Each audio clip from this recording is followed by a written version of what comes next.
April 19, 1945. Klausberg, Bavaria, Germany. The morning fog clung to the valleys like a desperate ghost as the first rays of spring sunlight illuminated the steeple of St. Martin's Church. Across the village square, Helga Müller, a 42-year-old schoolteacher and respected community leader, was organizing the evacuation of her beloved hometown, confident that the approaching American soldiers, particularly the colored troops among them, would bring unspeakable horrors upon their peaceful community. The village council had spent months preparing for this moment, stockpiling food in mountain caves and establishing escape routes through the dense Bavarian forest.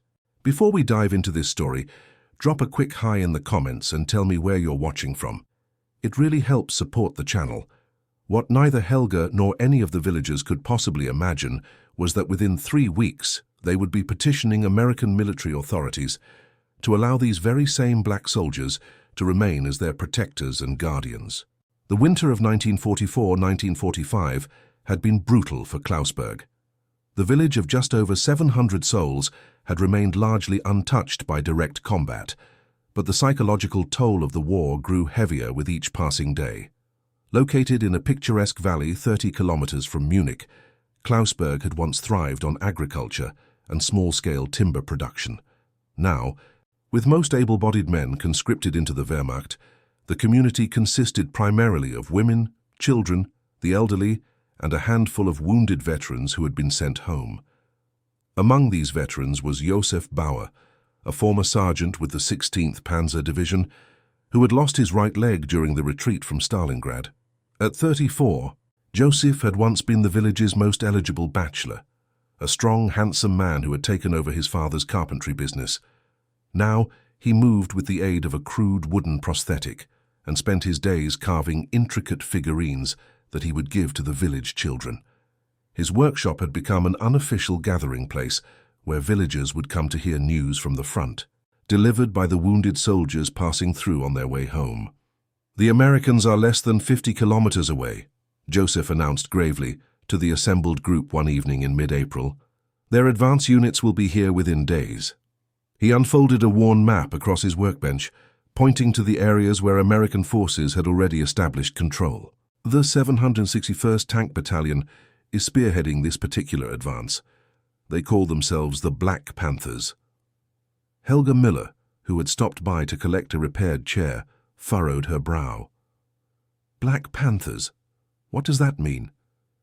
"It means they're Negroes, Frau Müller," Joseph replied, his voice lowered. "All of them. An entire tank battalion of colored troops." The small crowd murmured with concern. While few in Klausberg had ever encountered a black person, years of Nazi propaganda had filled their minds with terrifying images. Reich newspapers and radio broadcasts had described American black soldiers as barely human, primitive savages with uncontrollable violent urges and animalistic sexual appetites. Lena Weber, a young widow whose husband had died at Normandy, clutched her 3-year-old daughter Sophie closer to her chest. "I've heard stories from the East," she whispered, "about what the Russians did to German women when they captured villages. Will these Negro troops be even worse?" Joseph shrugged, his eyes revealing his own uncertainty. "I don't know, but we should prepare for the worst." That night, an emergency meeting of the village council was called in the back room of the Goldener Hirsch, the local tavern that had been operating in Klausberg since 1723. The current proprietor, Gerhard Fischer, a round-faced man with a perpetually worried expression, served watery beer as the 7 council members debated their options. "We should evacuate," declared Helga firmly. "Every woman and child. We can go to the hunting cabins in the high forest until the Americans pass through." As the village school teacher for nearly 20 years, Helga commanded respect. She had never married, dedicating her life instead to educating generations of Klausberg children. Her practical nature and organizational skills had made her an unofficial leader during the war years. "And leave our homes to be looted," protested Wilhelm Zimmermann, the elderly town clerk who had served in the previous war. "Everything we own will be gone." "Better to lose possessions than lives," Helga countered, "especially when these Negro troops arrive. You've all heard the stories." Father Thomas, the parish priest, cleared his throat. At 67, He was the oldest person in the room, his once robust frame now bent with age. The radio said that those who don't resist will be treated according to international law, perhaps if we surrender peacefully. "You believe American propaganda?" scoffed Helga. "Especially regarding these colored soldiers? The Führer has warned us repeatedly about their savagery." The debate continued for hours, but ultimately Helga's proposal prevailed. The village would be evacuated, with only a small delegation remaining to formally surrender Klausberg to the Americans. Josef volunteered to be part of this group, along with Father Thomas and Wilhelm. The rest would retreat to the network of hunting cabins and shepherd huts in the mountains above the village. Meanwhile, just 42 kilometers away, Staff Sergeant Marcus Washington of the 761st Tank Battalion checked the treads on his Sherman tank for the third time that evening. At 25, Washington had already seen more combat than most soldiers twice his age. The 761st had been fighting continuously since landing in France the previous October, spearheading General Patton's push into Germany. "You baby that tank more than some folks baby their children, Wash," observed Corporal James Preacher Johnson, the tank's loader, as he approached with 2 steaming cups of coffee. Washington accepted the coffee gratefully. "This tank has kept us alive through 5 months of combat. She deserves some extra attention." He patted the steel hull affectionately. The name Brown Sugar was stenciled on the side, alongside 5 small German crosses representing confirmed kills.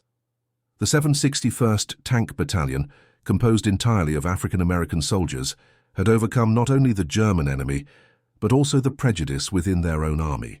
Despite their exceptional combat record, including the penetration of the Siegfried Line and crucial support during the Battle of the Bulge, they constantly had to prove themselves worthy of the tanks they operated. "Lieutenant wants to see all non-coms in 10 minutes, Preacher said, sipping his coffee, probably about tomorrow's advance.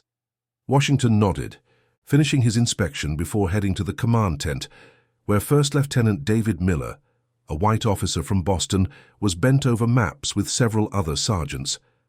At 23, Miller was younger than many of the men he commanded, but he had earned their respect through his competence and his willingness to treat the black tankers as equals, something rare among white officers. "Gentlemen," Miller began once everyone had assembled, "tomorrow we push toward Munich. Intelligence reports minimal resistance in this area, mostly scattered Volkssturm units and a few Wehrmacht stragglers. Our route takes us through several small villages, including this one." He pointed to a dot on the map labeled Klausberg. "Any special instructions for these villages, sir?" asked Master Sergeant William Henderson, the senior non-commissioned officer.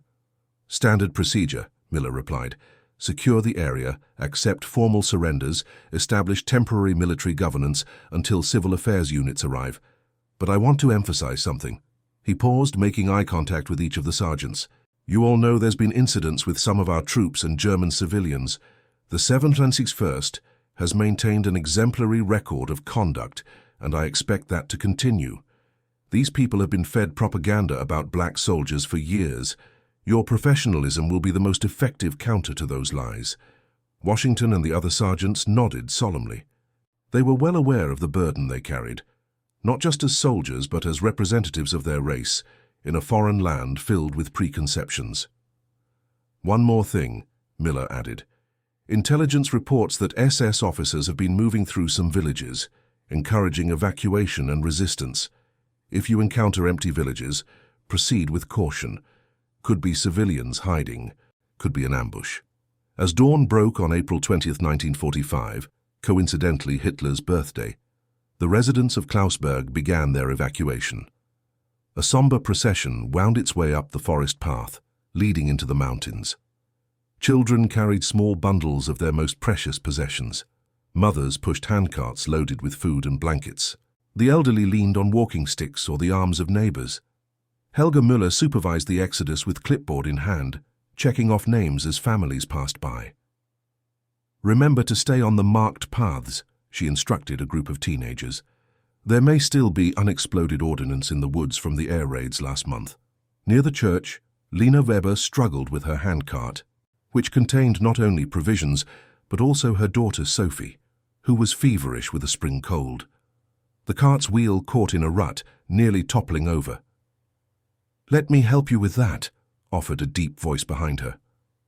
Joseph Bauer hobbled forward, stabilizing the cart with his strong hands.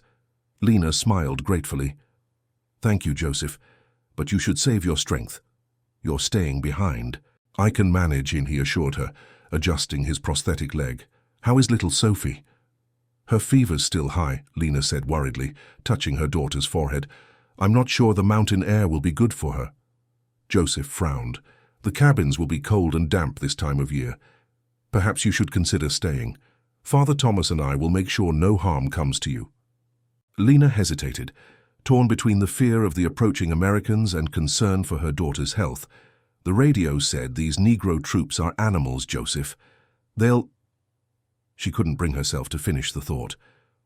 "Radio propaganda," Joseph said, though without much conviction. "Still, Sophie needs proper care. You could stay at the rectory with Father Thomas. It would be safer than the mountains for a sick child." After a moment's consideration, Lena nodded. "Perhaps you're right. I'll speak with Father Thomas." By noon, the village stood nearly empty. Joseph, Wilhelm, and Father Thomas gathered in the square, preparing to meet the Americans. Lena and Sophie had taken refuge in the rectory's small guest room, with the parish housekeeper, Frau Huber, attending to the sick child. The sound of tank treads grinding against pavement reached them before the vehicles came into view. Joseph instinctively straightened his posture, the old soldier in him responding to the approach of the enemy. Father Thomas clutched his Bible more tightly, while Wilhelm held a white bedsheet attached to a broomstick. The first Sherman tank rounded the bend in the road, followed by two more and several troop transport vehicles. Joseph's trained eye noted their discipline. The tanks maintained proper spacing, turrets scanning methodically for threats. These were not green troops. They moved with the confidence of combat veterans. The lead tank halted at the village entrance, its engine rumbling ominously. The commander's hatch opened, and Joseph steeled himself for his first glimpse of the dreaded black soldiers. Staff Sergeant Marcus Washington emerged from the turret, field glasses in hand. Through the lenses, he observed the near-empty village and the small delegation waiting in the square. "Looks like 3 civilians," he reported to Lieutenant Miller, who had come up beside his tank. "One's a priest, one's elderly, and one appears to be a wounded veteran. Wooden leg." Miller nodded. "Standard surrender delegation. Let's proceed cautiously." The small convoy entered the village, troops dismounting with rifles ready, but not aimed directly at the Germans. Joseph noted their discipline and the quality of their equipment. So different from the ragtag remains of the Wehrmacht he had seen retreating through Klausberg in recent weeks. Lieutenant Miller approached the delegation, flanked by Washington and a young private who would serve as translator. The Americans walked with confidence but not aggression, a calculated display of power tempered with restraint. "Sprechen Sie English?" Miller asked. Joseph stepped forward slightly. "I speak some English," he replied in heavily accented but understandable speech. "I am Joseph Bauer, former Sergeant Wehrmacht. This is Father Thomas Brandt, our priest, and Wilhelm Zimmermann, town clerk. We surrender Klausberg officially." Miller nodded. "I am Lieutenant David Miller, United States Army. Where are the other residents?" Joseph exchanged glances with Father Thomas before answering. "They have evacuated to the mountains. They were afraid." Washington, standing slightly behind Miller, noted the German's hesitation when his eyes fell on the black soldiers. He had seen that look countless times since entering Germany, a mixture of fear, curiosity, and ingrained prejudice. "Afraid of what exactly?" Miller pressed, though he already knew the answer. Father Thomas stepped forward. "You must understand, Lieutenant, our people have heard stories about colored soldiers."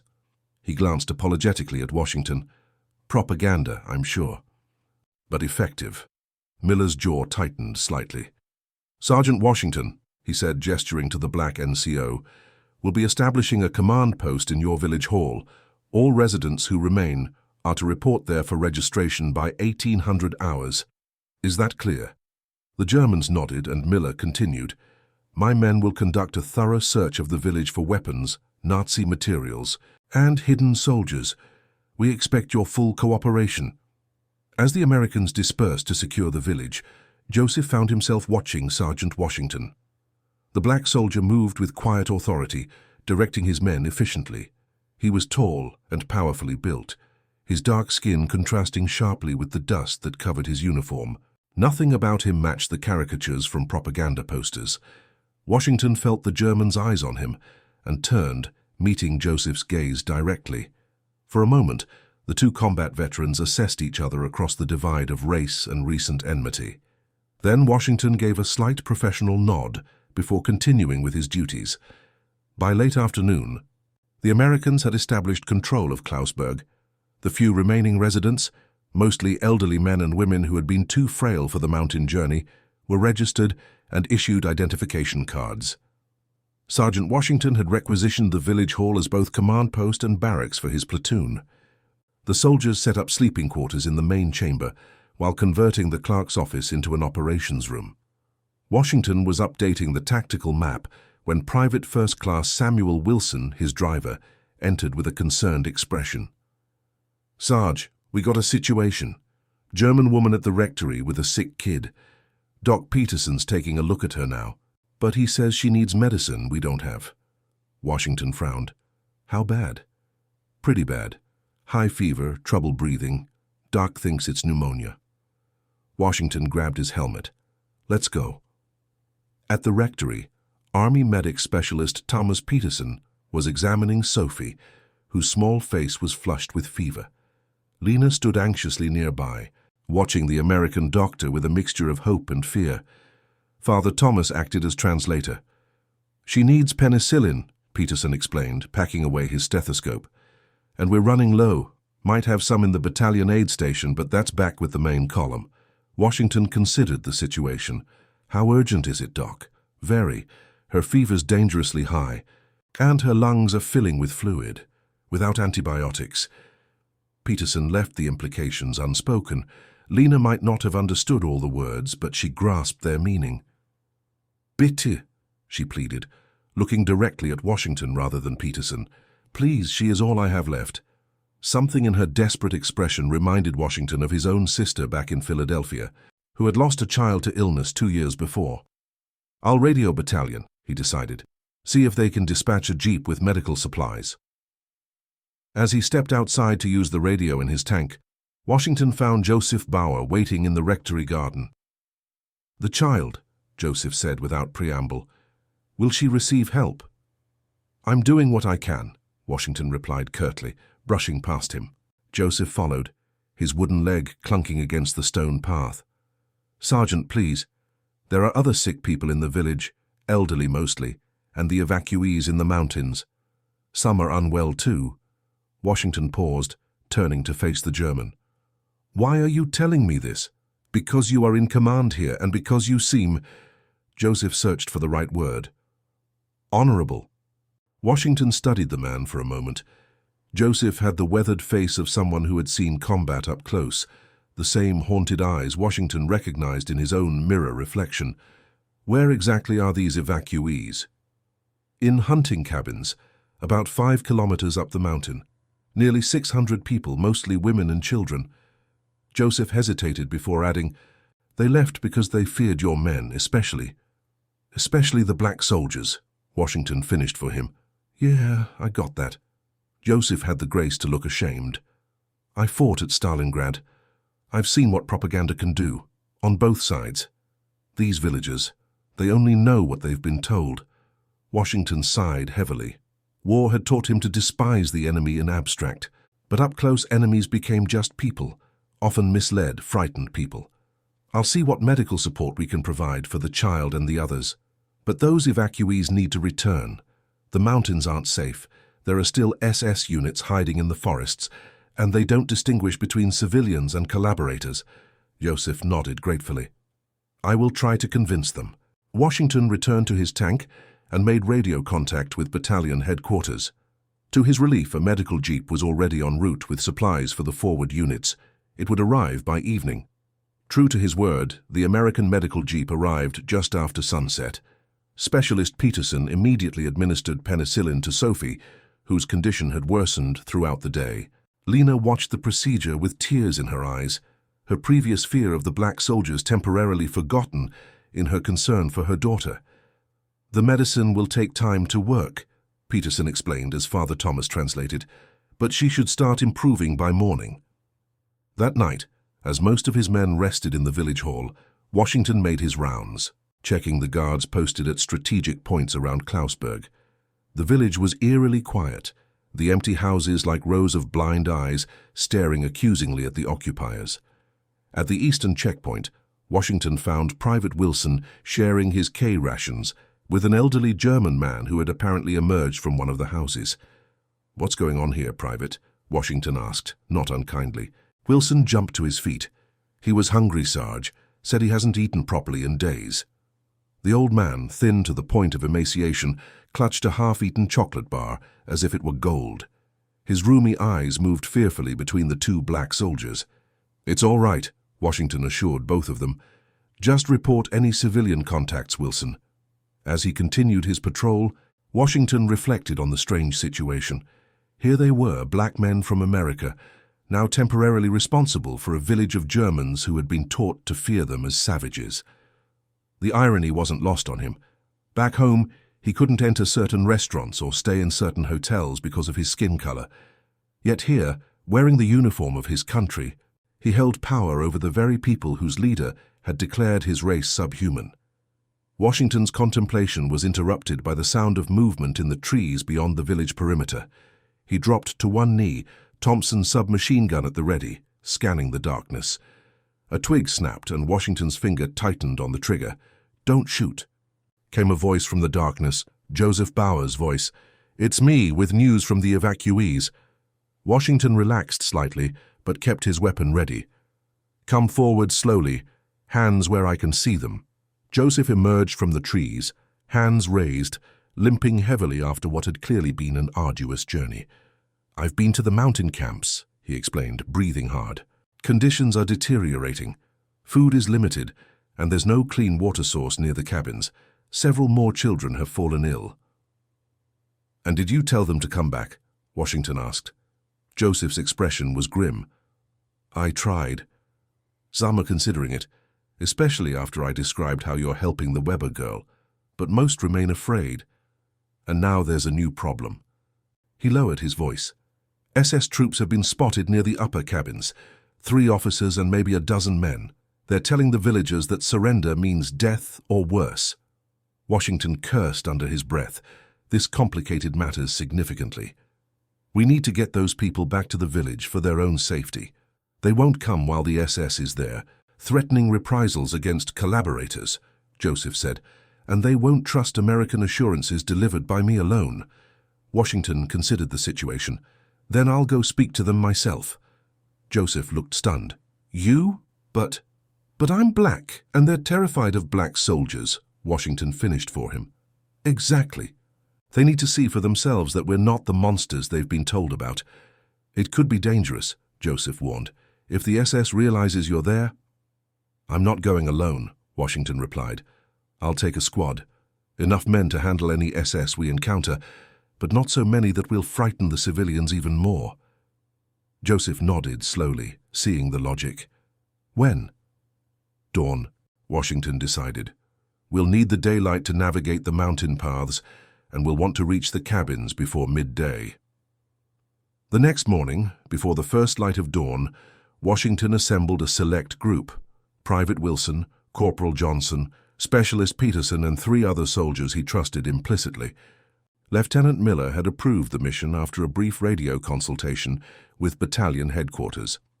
"Remember, this is primarily humanitarian," Washington briefed his men as they checked their equipment. "Our objective is to convince these civilians to return to the village and to provide medical assistance to those who need it. But we may encounter SS units, so stay alert." Joseph, who would guide them to the mountain encampment, studied the American soldiers with newfound respect. They were clearly competent, disciplined troops, a far cry from the primitive savages described in Nazi propaganda. As the small party set off into the pre-dawn darkness, Lena Weber watched from the rectory window, her sleeping daughter in her arms. Sophie's fever had broken during the night, the American medicine working what seemed like a miracle to a mother who had expected to lose her only child. The mountain path was steep and treacherous, made more difficult by recent rains that had turned sections into slippery mud. Joseph struggled with his prosthetic leg, occasionally accepting support from Private Wilson, who, despite being the youngest of the group at just 19, possessed remarkable strength. "You were Wehrmacht?" Wilson asked during one such moment, his curiosity overcoming the awkwardness of aiding a former enemy. 16th Panzer Division, Joseph confirmed, until Stalingrad. "Tough fight," Wilson acknowledged, helping Joseph over a particularly steep section. Joseph gave him a curious look. "You sound like you respect German soldiers." Wilson shrugged. "My brother fought at Anzio. Said the Germans were brave even when outgunned. Doesn't mean he liked what you were fighting for, though." By mid-morning, they had climbed nearly 4 kilometers, and Joseph indicated they were approaching the first cluster of hunting cabins. Washington signaled for the group to halt, gathering them for final instructions. "We'll approach openly. No sneaking around that might be misinterpreted," he directed. "Peterson, keep your medical bag visible. Joseph will call out to establish contact. Everyone stay calm, regardless of the reception we get." As they neared the first cabin, Washington was struck by the primitive conditions. These weren't comfortable vacation retreats, but basic shelters used by hunters and shepherds during seasonal work. Smoke curled from crude chimneys, and he could see movement as people noticed their approach. Joseph limped slightly ahead of the group. "Klausberg," he called out. "It's Joseph Bauer. I've brought American medical personnel to help the sick." For several tense moments, nothing happened. Then the door of the nearest cabin creaked open, and an elderly woman peered out cautiously. When she spotted the black soldiers behind Joseph, her eyes widened, and she quickly retreated inside. "Not an encouraging start," muttered Corporal Johnson. "Give them time," Washington replied quietly. "They need to see we're not here to harm them." Gradually, curiosity overcame fear. More faces appeared at windows and doorways, primarily women, children, and the elderly. Washington instructed his men to stand at ease, weapons pointed downward in a non-threatening posture. Helga Müller finally emerged from a larger cabin that seemed to serve as a central gathering place. She approached cautiously, eyes never leaving Washington as she spoke rapidly to Joseph in German. "She wants to know why you've come," Joseph translated, "and what you intend to do with the villagers." Washington handed his weapon to Corporal Johnson, then stepped forward, empty hands visible. "Tell her we're concerned about the health conditions here, especially for the children. Our medic has brought medicines, and we're offering safe escort back to the village for anyone who wishes to return." As Joseph translated, Helga's expression remained skeptical. She replied at length, gesturing occasionally toward the American soldiers. "She says several children have high fevers like little Sophie Weber," Joseph explained. "She asks if your doctor can examine them, regardless of whether they return to Klausberg." Of course, Washington nodded to Specialist Peterson, who stepped forward with his medical bag. "Also," Joseph continued, his voice lowering, "she mentions rumors of SS officers visiting the upper cabins, warning against cooperation with Americans." Washington processed this information quickly. "Tell her we're aware of the SS presence and are prepared to protect any civilians who return with us. But first, let's help those sick children." The next 2 hours were transformative for both the Americans and the German evacuees. Specialist Peterson, assisted by Washington and Wilson, set up an impromptu clinic in the largest cabin. As he treated the sick children, administering penicillin to those with respiratory infections and providing vitamins and food supplements to the malnourished, the mother's initial terror gradually gave way to cautious gratitude. Washington, who had helped raise younger siblings, had a natural way with children.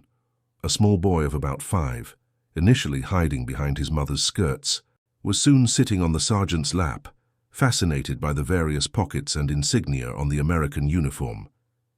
"Amerikanischer Soldat," the child pronounced carefully, pointing at Washington. "That's right, buddy," Washington smiled, offering the boy a piece of chocolate from his ration pack. "American soldier." Helga Müller watched this interaction with growing bewilderment. Nothing in her experience had prepared her for the sight of black American soldiers gently treating German children, sharing their rations, and displaying none of the savagery she had been led to expect. Her orderly worldview, shaped by years of Nazi indoctrination, was being challenged by the evidence before her eyes. As Helga watched the American soldiers interact with the villagers, an older man approached her, speaking in hushed tones. Joseph recognized him as Karl Schmidt, a former postal worker who had enthusiastically supported the Nazi regime. "They're just trying to win our trust," Schmidt warned, his rheumy eyes darting nervously toward the Americans. "Once we let down our guard, their true nature will emerge. Remember what the radio told us about what happened in Bad Neustadt?" Helga frowned. She had indeed heard the radio reports about alleged atrocities committed by black American troops in other German villages. The broadcasts had described scenes of looting, assault, and worse. But the evidence of her own eyes told a different story. "Herr Schmidt," she said carefully, "have you actually spoken with any of these soldiers?" The old man looked scandalized. "Of course not. Why would I dignify such creatures with conversation?" "Perhaps you should," Helga suggested, surprising herself with the thought. "That sergeant seems different from what we expected." Their conversation was interrupted by a commotion at the perimeter of the cabin cluster. 3 men in German uniforms had emerged from the woods, their appearance causing immediate tension. Washington recognized the distinctive black collar tabs of SS officers. "Peterson, keep working," Washington instructed quietly. "Johnson, Wilson, with me. Keep weapons ready but not aimed unless I give the signal." Joseph limped hurriedly to Washington's side. "SS Untersturmführer Weber." He identified the lead officer in a whisper. No relation to Lena, he was the local Nazi party liaison before being called to active duty last year. Washington nodded acknowledgement as he approached the new arrivals, maintaining a professional demeanor despite the palpable hostility emanating from the SS officers. Untersturmführer Weber was tall and blonde, the very image of Aryan ideals promoted by Nazi propaganda. His uniform, though mud-splattered from forest travel, was still worn with precision. His 2 companions were older, likely Volkssturm militia rather than regular SS, but they shared the same contemptuous expression when looking at the black Americans. Weber addressed the gathered villagers in German, deliberately ignoring Washington. Joseph translated for the sergeant's benefit. He's saying that any German who accepts help from Americans, especially Negro troops, is a traitor to the fatherland. He claims reinforcements are coming that will push the Americans back, and collaborators will be punished. The villagers shifted uncomfortably, caught between immediate needs and ingrained fear of Nazi authority. Washington stepped forward, his voice calm but carrying. "Tell him that the war in this region is effectively over. German forces are surrendering everywhere. These civilians deserve medical attention and proper shelter, not political threats." As Joseph translated, Weber's face darkened with anger. He responded with a torrent of German, his hand moving toward the holstered Luger at his belt. "He says no German will take orders from an Untermensch," Joseph translated reluctantly, using the Nazi term for subhuman. "He's ordering the villagers to stay here and demanding we leave immediately." The tension was palpable as Washington and Weber locked eyes across the clearing. The SS officer's hand now rested directly on his pistol grip. "Tell him," Washington said evenly, "that I have no quarrel with him personally, but these civilians are coming with us if they choose to. As for his reinforcements, he should know that the 761st Tank Battalion has advanced 30 kilometers beyond this position. There is no German counterattack coming." Before Joseph could translate, a woman's voice cut through the tension. It was one of the mothers whose child Specialist Peterson had treated for bronchitis. "Mein Kind atmet wieder normal," she said, addressing her words to everyone but looking directly at Weber. "My child breathes normally again." Another woman stepped forward, this one elderly, supporting herself on a handmade cane. "Ich habe seit 3 Tagen nichts gegessen. Dieser schwarze Soldat hat mir sein eigenes Essen gegeben. I hadn't eaten in 3 days. This black soldier gave me his own food." Weber's face contorted with rage. "Verräter!" he spat. "Traitors!" In a flash, he drew his Luger and aimed it at Washington. But before he could fire, Joseph Bauer threw himself against the SS officer, knocking his aim off. The pistol discharged harmlessly into the air. Washington and his men reacted instantly. weapons raised. The two Volkssturm men, seeing they were outgunned, raised their hands in surrender. Weber, however, struggled against Joseph's grip, cursing furiously. "Enough!" Washington commanded, his Thompson submachine gun now pointed directly at Weber. "It's over. Drop the weapon." For a moment it seemed Weber might choose death over surrender. Then, with a final curse, he released the Luger, letting it fall to the ground. As Johnson moved to secure the prisoners, Washington turned to Joseph, who was breathing heavily from the exertion. "Quick thinking," he acknowledged. "Thank you." Joseph shrugged, embarrassed by the gratitude. He doesn't represent Germany anymore, if he ever did. The confrontation served as a catalyst for the evacuees. With the SS threat neutralized and evidence of American medical aid visible in their recovering children, many began gathering their meager belongings, preparing to return to the village. Helga approached Washington as he supervised the preparation for departure. "Sergeant," she began hesitantly, "I must ask you directly, what will happen to our village under American occupation?" Washington considered her question seriously. "Military government for now," he answered. "Civilian administrators will come later. Basic services will be restored when possible. No reprisals against civilians who weren't active Nazis." He paused, then added, "We're soldiers, Frau Müller, not conquerors or savages, despite what you've been told." Helga studied his face, searching for truth in his words. After a lifetime of carefully curated information from Nazi sources, she was learning to evaluate evidence for herself again. "I believe you," she said finally, "but not everyone will be easily convinced." By early afternoon, a procession of villagers began the descent back to Klausberg. Washington positioned his men at the front, middle, and rear of the column to provide security. The 3 German prisoners were placed under guard near the front, their hands bound, but their dignity otherwise intact. The journey downhill was easier than the ascent, but still challenging for the elderly and mothers carrying small children. Washington observed how the villagers organized themselves to help one another, stronger women assisting the frail, teenagers carrying the youngest children, even the elderly sharing the burden of what few possessions they had brought to the mountains. "They're resilient people," he remarked to Joseph, who was walking beside him despite his obvious exhaustion. "We've had to be," Joseph replied, "even before the war. Life in these mountains has never been easy." Private Wilson, overhearing their conversation, joined in. "Kind of reminds me of my grandma's stories about life in Mississippi after the Civil War.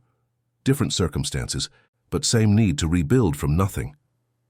Joseph looked at the young soldier with newfound interest. "You had war on American soil too. I sometimes forget that." "Long time ago," Wilson acknowledged. "But my grandparents lived through Reconstruction, said it was almost as hard as the war itself." This exchange was interrupted as they rounded a bend in the path, bringing Klausberg into view in the valley below. Many of the villagers paused, emotional at the sight of their homes after believing they might never return. The column had just begun moving again when the crack of a rifle shot echoed through the forest. Instantly, Washington and his men moved to defensive positions, urging civilians to take cover. "Sniper!" called Corporal Johnson, pointing toward a rocky outcrop above the path. Washington quickly assessed the situation. The shot had missed everyone, suggesting either poor marksmanship or a warning rather than a serious attack. "Johnson, suppressing fire. Wilson, circle left with me." As Johnson fired short bursts toward the sniper position, Washington and Wilson moved through the underbrush, climbing toward the outcrop from different angles. The villagers huddled behind trees and rocks, mothers shielding children with their bodies. Washington moved with the practiced skill of a combat veteran, using natural cover as he advanced. When he was within 20 meters of the suspected sniper position, he caught a glimpse of movement. Not a German soldier as expected, but a boy in a Hitler Youth uniform, no more than 14 years old, struggling to reload a Mauser rifle nearly as tall as himself. "Hold fire," Washington called to Wilson. "It's just a kid." The boy looked up, terror evident in his eyes as he saw the black American soldier approaching. He fumbled with the rifle, but his hands were shaking too badly to operate the bolt. Washington kept his Thompson pointed downward. "Easy, son," he said, even though he knew the boy probably didn't understand English. "No one needs to get hurt here." From behind him, Joseph's voice called out in German.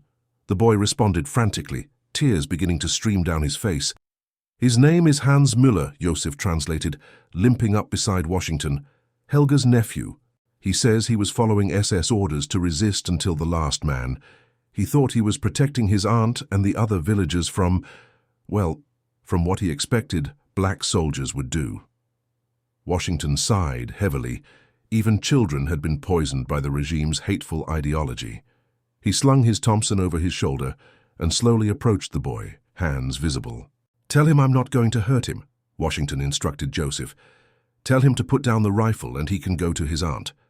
Joseph conveyed the message. The boy looked from Joseph to Washington, conflict evident on his young face. Then, with a defeated slump of his shoulders, he set down the rifle. "Meine Tante?" he asked in a small voice. "My aunt?" "She's waiting for you," Joseph assured him. "She's safe." As they rejoined the main group, Helga rushed forward to embrace her nephew, relief and anger mingling in her expression as she alternately hugged and scolded the boy. Washington instructed Johnson to secure the rifle, but otherwise treated the incident as resolved. "You're not arresting him?" Joseph asked, surprised. "He's a child following orders he didn't understand," Washington replied. "This war has taken enough from your village already." The remainder of the journey passed without incident, and by late afternoon, the evacuees were returning to their homes in Klausberg. Lieutenant Miller, initially concerned about the confrontation with the SS officers, approved Washington's handling of the situation after a full report.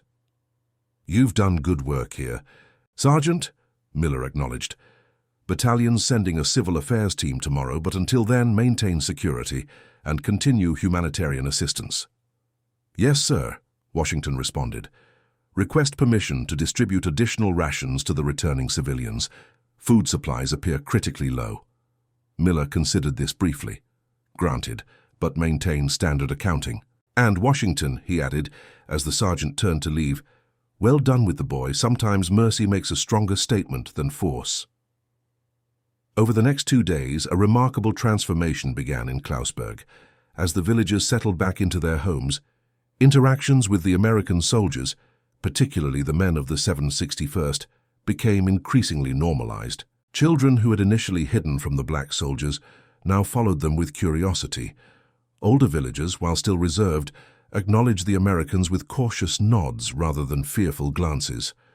Specialist Peterson established a daily clinic in the schoolhouse, treating everything from minor infections to war-related malnutrition. The line of patients grew longer each day as word spread of the American medicines that had saved Sophie Weber and other children.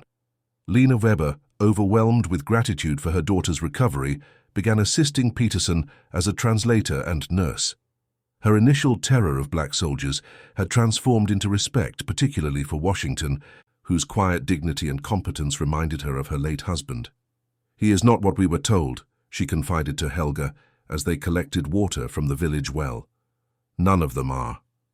Helga nodded thoughtfully. "The longer they're here, the more I wonder what else we were told that wasn't true." This conversation was overheard by Hans, Helga's nephew, who had been subdued since his failed sniping attempt. The boy had expected punishment, perhaps even execution after being captured. Washington's mercy had confounded his understanding of the enemy as shaped by years of Hitler Youth indoctrination. On the 3rd day after the evacuees' return, an incident occurred that would profoundly alter the village's relationship with the American troops.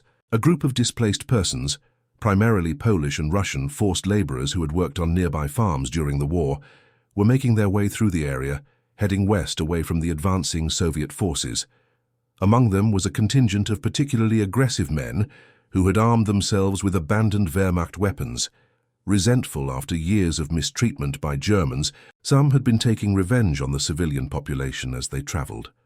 Word of this group reached Klausberg mid-morning, when a farmer from a neighboring hamlet arrived with a bloody face and tales of looting and assault. "There may be 20 armed men," he reported to Lieutenant Miller and Sergeant Washington. "They've been drinking schnapps they stole from my neighbor's distillery. They said they're coming here next." Miller immediately ordered defensive preparations. Washington established checkpoints at all village entrances. Johnson, get the tank moved to cover the main road. I want a show of force that might discourage them without bloodshed. As the Americans prepared, Joseph organized the villagers, directing them to remain indoors and away from windows. The Americans will protect us, he assured concerned mothers. Trust them. The displaced persons group appeared on the main road shortly after noon, a ragged assortment of men in mismatched clothing, many visibly intoxicated, carrying an assortment of rifles, pistols, and improvised weapons. They halted when they saw the Sherman tank positioned at the village entrance, its main gun not aimed at them, but serving as an unmistakable warning. Washington stood beside the tank, Thompson at the ready, but pointed downward in a non-threatening position. Flanking him were 4 soldiers similarly armed. "Tell them they can pass through peacefully," Miller instructed the interpreter. "We'll even provide some rations, but no weapons in the village and no alcohol." The leader of the group, a burly Russian with a scar running from his left eye to his chin, listened to the translation with growing anger. "These Germans worked us like animals for 4 years, he shouted in accented German. "They deserve what's coming to them." Several of his companions shouted agreement, raising their weapons threateningly. Miller remained calm. "One warning only," he responded through the interpreter. "Any hostile action will be met with overwhelming force." For several tense moments, it seemed violence was inevitable. Then the Russian leader noticed something that gave him pause: the black faces among the American defenders. He lowered his rifle slightly and spoke to Washington directly. "You, black soldier, why do you protect these Nazis? Don't you know what they think of people like us?" Washington held the man's gaze steadily. "I'm protecting civilians, women and children who've done you no harm, and I'm upholding the law, which is what separates us from those who enslaved you." When these words were translated, the Russian's expression changed subtly. He studied Washington's face for a long moment, then slowly lowered his weapon completely. "We don't want trouble with American tanks," he announced finally, though whether it was Washington's words or the military hardware that convinced him remained unclear. "We will go around this village."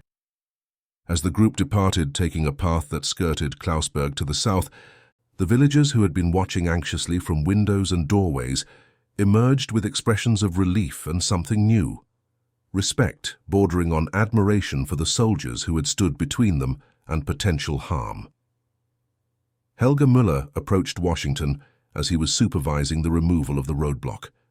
"You could have let them take revenge," she said quietly. "After all that Germany has done, many would say we deserve punishment." Washington shook his head. "That's not justice, ma'am. That's just more violence. No civilian deserves to suffer for their government's crimes." "Even a government they supported?" she pressed, her academic mind always seeking deeper understanding. Washington considered this carefully. People support what they're taught to support, especially when the teaching starts young. Change has to begin somewhere. He gestured toward Hans, who was helping soldiers move sandbags despite his earlier hostility. "Maybe it starts with him learning we're not the monsters he was told about." That evening, the village council held an emergency meeting in the Goldener Hirsch. Unlike their previous gathering, this one included Lieutenant Miller and Sergeant Washington, invited to discuss security arrangements following the incident with the displaced persons. "The civil affairs team arrives tomorrow," Miller explained to the assembled villagers. "They'll establish longer-term governance structures. My unit has orders to move forward within the week as the front advances." This announcement was met with concerned murmurs. Despite their initial fear, the villagers had come to see the American soldiers, even the black troops they had once fled from, as protectors rather than occupiers. "What about these roving bands of displaced persons?" Wilhelm Zimmermann asked anxiously. "Or the SS units still hiding in the forests? Who will protect Klausberg when you leave?" Miller explained that a smaller detachment of military police would likely replace the combat troops, but could make no specific promises about force size or composition. After a moment of uncomfortable silence, Joseph spoke up. "Lieutenant, would it be possible to request that Sergeant Washington's men specifically be assigned to remain in Klausberg during this transition period?" The request hung in the air, its significance not lost on anyone present. These were the very same black soldiers the village had evacuated to avoid, now being requested as their preferred protectors. Miller looked to Washington, whose expression revealed his own surprise. "That would require approval from battalion command," Miller said carefully, "and we're needed for the advance." Father Thomas cleared his throat. "Perhaps a formal petition from the village council might help persuade your commanders? We could draft it tonight." Helga Miller, who had remained silent until now, stood up. "I would like to write this petition," she declared. "As someone who once feared these men based on nothing but propaganda, I believe my words might carry particular weight." Miller nodded, impressed by the schoolteacher's forthrightness. "I'll forward your request up the chain of command. I can't promise anything, but I'll support it personally." Later that night, Washington found himself walking through the quiet village, contemplating the strange turn of events. The moon cast silver light across the medieval buildings, creating a scene of peaceful beauty that belied the war still raging elsewhere. He paused at the village square, where just days earlier he had accepted Klausberg's formal surrender. Now he was being asked to stay as its protector. The irony was profound.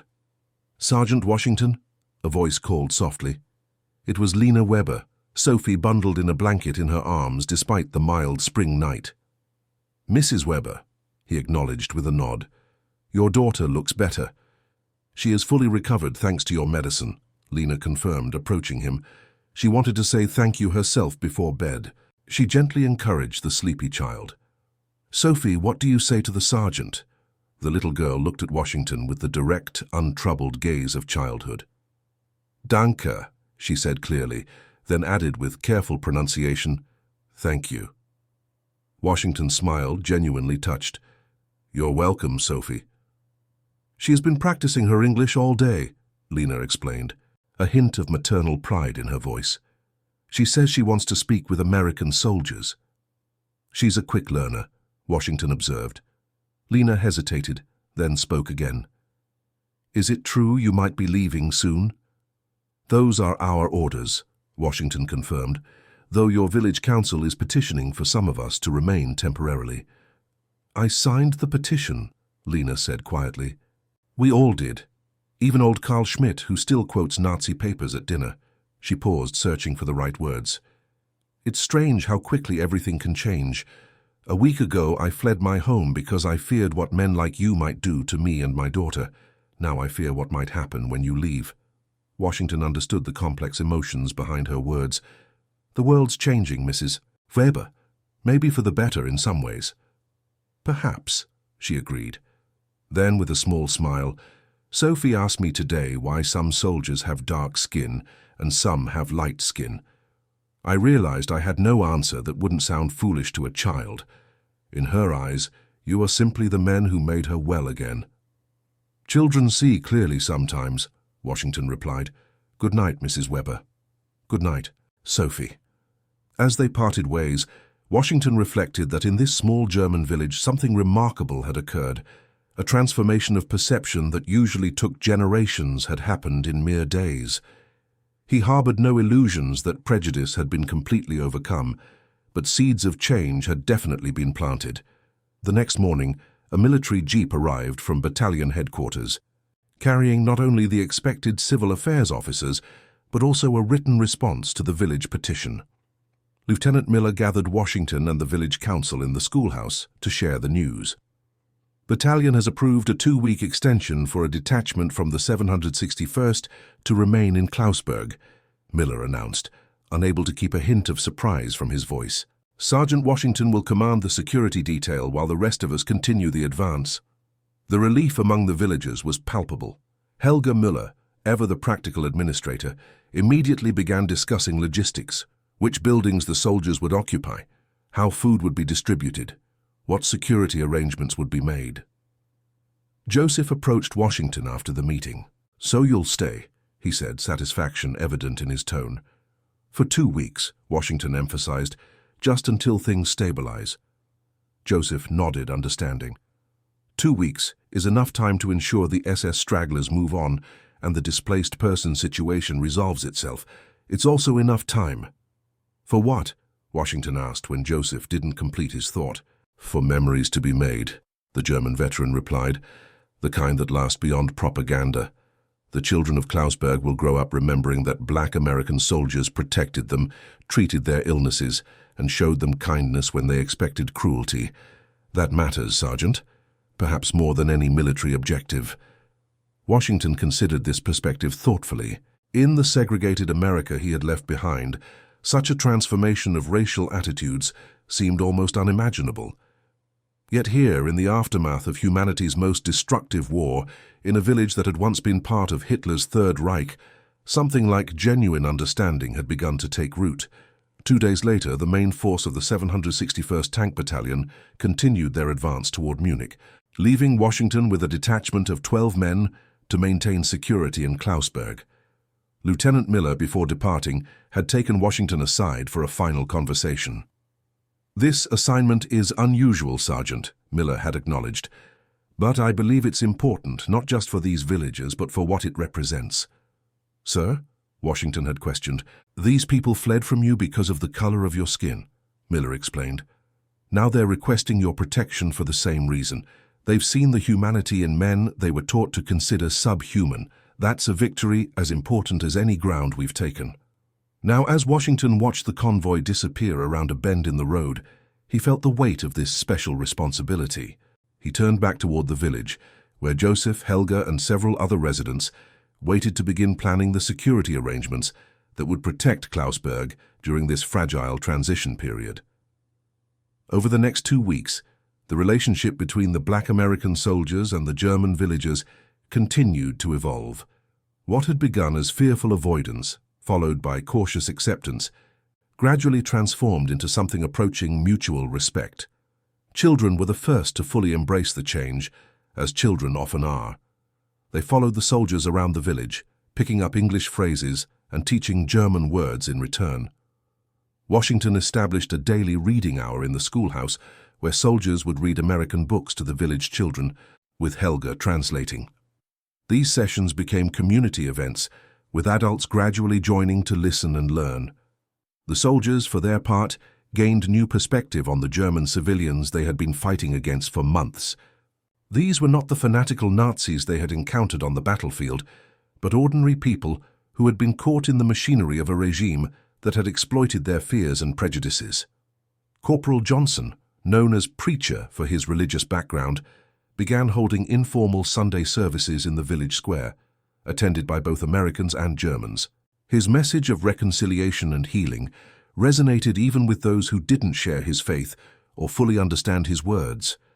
"We've all been taught to hate what we don't understand," he said during one such gathering, Joseph translating his words. "But understanding is the beginning of peace." On May 7, 1945, news reached Klausberg that Germany had surrendered unconditionally to the Allied forces. The war in Europe was officially over. The village received this information with mixed emotions, relief that the fighting had ended, uncertainty about the future under occupation, concern about family members who had not yet returned from the front. That evening, a somber gathering took place in the village square. Unlike the raucous celebrations occurring in Paris, London, and New York, this commemoration was subdued, a community beginning to process both national defeat and personal losses. Father Thomas led a prayer service that carefully avoided political statements while offering comfort to all present. Afterward, Joseph spoke briefly about rebuilding with dignity. Then, unexpectedly, Helga Müller asked Sergeant Washington to address the villagers. Washington, surprised by the request, stepped forward. He was not a natural public speaker, but his words carried the weight of authentic experience. "Today marks the end of fighting, but just the beginning of the harder work of building peace," he said, pausing periodically to allow Joseph to translate. "My men and I came to Germany as soldiers, expecting only to find enemies. In Klausberg, we found something different.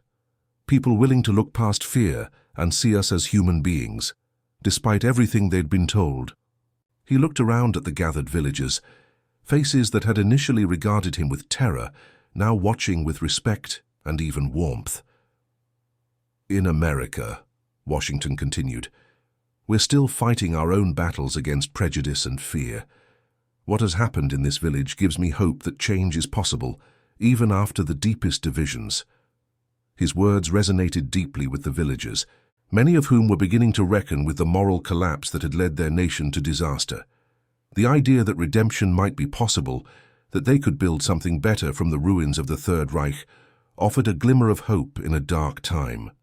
The next day, orders arrived confirming that the 761st Detachment would be departing Klausberg in 48 hours, to be replaced by a regular military government unit. Washington gathered his men to prepare for the transition, ensuring that all security arrangements were documented and ready to hand over. As word spread of their imminent departure, villagers began appearing at the command post with small gifts: home-baked bread, hand-carved wooden figurines, children's drawings.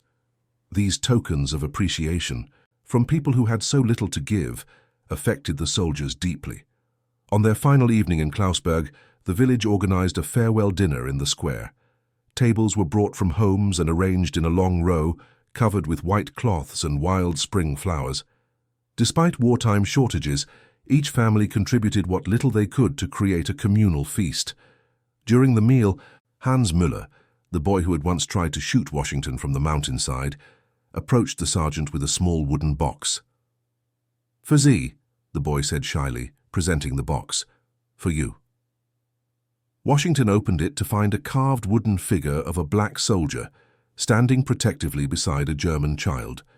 The craftsmanship was remarkable, revealing talent beyond the boy's years. "Danke, Hans," Washington said, genuinely moved. "It's beautiful." "Mein Onkel hat mir geholfen," Hans explained. "My uncle helped me." Joseph, standing nearby, translated. "He wants you to know that he's sorry," Joseph added quietly, "and that he will never again judge someone by the color of their skin." Washington nodded, understanding the profound significance of this gesture from a child who had been raised in the most racially toxic environment imaginable. "Tell him I accept his apology and that I'm proud of the man he's becoming." As the evening concluded, Father Thomas offered a blessing for the departing soldiers, and Helga presented Washington with an official letter of gratitude from the village council.